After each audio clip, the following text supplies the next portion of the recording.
नमस्कार भाइयों और बहनों, आर के आयुर्वेदा चैनल में आप सभी का स्वागत है। भाइयों और बहनों, मैं आज आप सबके लिए एक अच्छी सी वीडियो लेकर के हाजिर हुआ हूँ। आजकल गर्मियों का दिन चल रहा है, ऐसे में लोगों को पेट से संबंधित बहुत सारी प्रॉब्लम्स होती रहती हैं। तो इसके लिए मैं आज आप लोगों के सामने एक बहुत ही अच्छी सी खाद्य सामग्री है, लेकिन वो औषधि का काम करती है, उसे लेकर के मैं हाजिर हुआ हूँ। तो आइए जानते हैं कि वो ऐसी कौन सी औषधि है जिसे खाने से अनेकों रोग दूर होते हैं। तो देखिए मित्रों, मैंने आज आपके सामने ये लिया हुआ है, इसे कहा जाता है मट्ठा। ये है गाय का मट्ठा। आप चाहें तो गाय का मट्ठा यदि नहीं मिलता है तो भैंस का मट्ठा भी ले सकते हैं। मट्ठा बहुत ही पौष्टिक ताकतवर चीज़ होता है मित्रों। इसे कैसे लेना है और किन किन बीमारियों में लेना है, आज मैं इसी पर चर्चा करता हूँ। मट्ठा जो होता है मित्रों, सबसे पहले मैं बता देना चाहता हूँ कि मैं मट्ठा से वात रोग और पित्त रोग भाग जाते हैं। जो व्यक्ति मट्ठा का सेवन हमेशा करता रहता है वह उसे वात रोग और पित्त रोग कभी नहीं लगते हैं। आचार्य वाग्भट्ट जी ने हमें भोजन में 3 चीज़ों का खाने की सलाह दिया है, तो उसे मैं आप लोगों के साथ शेयर करना चाहता हूँ मित्रों। उन्होंने बताया था कि सुबह के समय हमें ताज़े फलों का रस पीना चाहिए और दोपहर के समय हमें मट्ठा का सेवन करना चाहिए, और रात में भोजन से पहले भोजन के बाद हमें दूध का सेवन करना चाहिए। तो ये गर्मियों का महीना है और इसमें हमें मट्ठा अवश्य ही लेना चाहिए।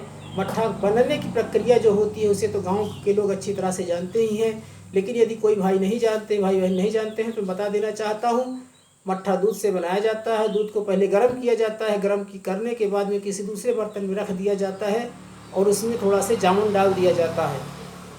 डालने के बाद में उसे फिर 12 घंटे के लिए रख दिया जाता है और दूसरे दिन उसकी दही बन जाती है। दही को जब हम मथ लेते हैं, दही से मक्खन अलग कर दिया जाता है, तो उसे छाछ या मक्खन या मट्ठा कहा जाता है मित्रों। आइए अब जानते हैं मट्ठा के प्रयोग।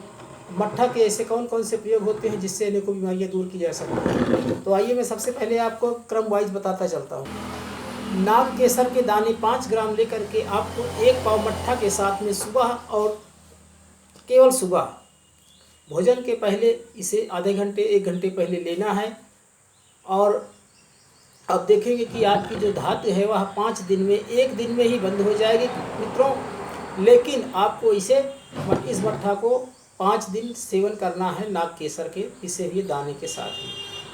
और दूसरा उपाय मैं जो बताने चल रहा हूँ मित्रों, दूसरा उपाय ये है कि नाग केसर के दाने को यदि आप 5 दिन तक या 15 दिन तक 5-5 ग्राम मट्ठे से सुबह और शाम लेते रहते हैं तो 15 दिन में श्वेत प्रदर और रक्त प्रदर दोनों ही तरह के प्रदर बीमारियां जो होती हैं वह दूर हो जाया करती हैं। इसके अलावा मैं तीसरा प्रयोग आपको बताता।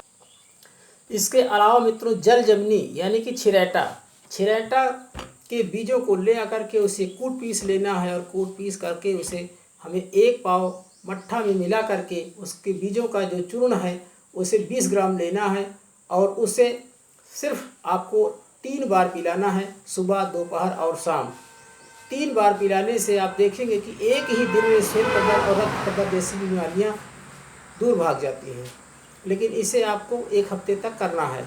इसके अलावा मैं आगे बताता हूँ कि मट्ठा से पेट के कीड़ों को नष्ट करने के लिए क्या किया जाता है मित्रों। मट्ठा में यदि आप सेंधा नमक मिला करके इसे 1 पाव मट्ठा में आप थोड़ा से 5 ग्राम सेंधा नमक मिला देते हैं और इसे सुबह खाली पेट पिलाते हैं तो बच्चों के पेट के कीड़े निकल जाएंगे। यहाँ तक कि जो वयस्क लोग हैं उनके भी पेट के कीड़े सदा सर्वदा के लिए निकल जाएंगे। इस प्रयोग को आपको 1 हफ्ते तक सेवन करना है। इसके अलावा मैं अगला प्रयोग बताता हूँ। कामला रोग में यानी कि पीलिया रोग में यदि किसी को पीलिया हो जाता है तो उसे मट्ठा में 5 ग्राम हल्दी का पाउडर मिला करके 5 दिन पीना है मित्रों। 5 दिन पीने पर ही कामला रोग सदा सर्वदा के लिए चला जाएगा, आपका पीलिया हमेशा के लिए नष्ट हो जाएगा। इसके अलावा अगला प्रयोग बताता हूँ मट्ठा का। अगला प्रयोग है मित्रों खूनी और बादी बवासीर में। यदि किसी भाई को खूनी बवासीर हो गई है तो उसे नारियल की जटा को ले आना है, उसे जला लेना है, जला करके भस्म बना लेना है, भस्म यानी कि राख बना लेना है, और उसे छान करके एकदम महीन पाउडर कर लेना है। महीन पाउडर करने के बाद में उस राख को में से 3 ग्राम राख आपको लेना है और 3 ग्राम राख को आपको 1 पाव मट्ठा के साथ में, जितना ये सीसी है इसी इतना 200 ग्राम ml चलेगा, 200 ml मट्ठा में उसे 3 ग्राम राख को मिला देना है और उसे पी जाना है।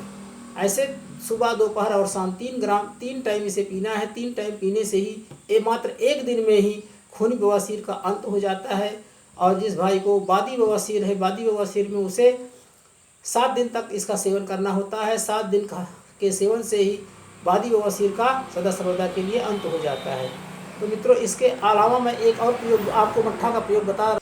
इसके अलावा सेंधा नमक मिला करके मट्ठा में 5 ग्राम सेंधा नमक होना चाहिए और 1 पाव मट्ठा होना चाहिए। यदि इसे आप दोनों को मिला करके 1 हफ्ते तक सेवन कर लेते हैं तो आपके पेट के कीड़े मर जाएंगे। लेकिन इनको, जिन लोगों को बहुत सारे पेट में कीड़े हो चुके हैं और उनका पेट कीड़ों का घर बन चुका है, उन्हें 3 सप्ताह यानी कि 21 दिन तक इस मट्ठा का सेवन सेंधा नमक के साथ करना चाहिए। इसके अलावा एक अगला प्रयोग मैं बता रहा हूँ मित्रों, जिन लोगों को हाई ब्लड प्रेशर की हमेशा शिकायत बनी रहती है, उन्हें सुबह सुबह खाली पेट इस सिर्फ मट्ठे को ही सेवन कर लेना है, इसमें कुछ मिलाना नहीं है। देखेंगे कि उनका हाई ब्लड प्रेशर एकदम नॉर्मल हो जाएगा 1 हफ्ते के सेवन से ही। तो ये रहा मित्रों मट्ठा का प्रयोग।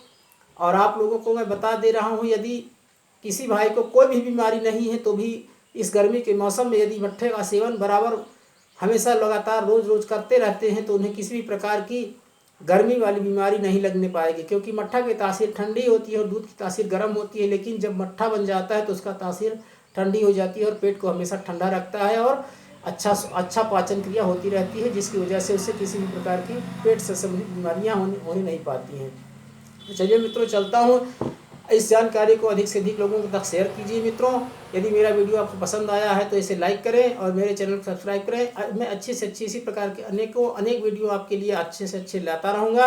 आप लोग इसके लिए मेरे चैनल को सब्सक्राइब कर लीजिए। वीडियो देखने के लिए आप सभी का एक बार पुनः धन्यवाद देता हूँ। चलता हूँ, नमस्कार।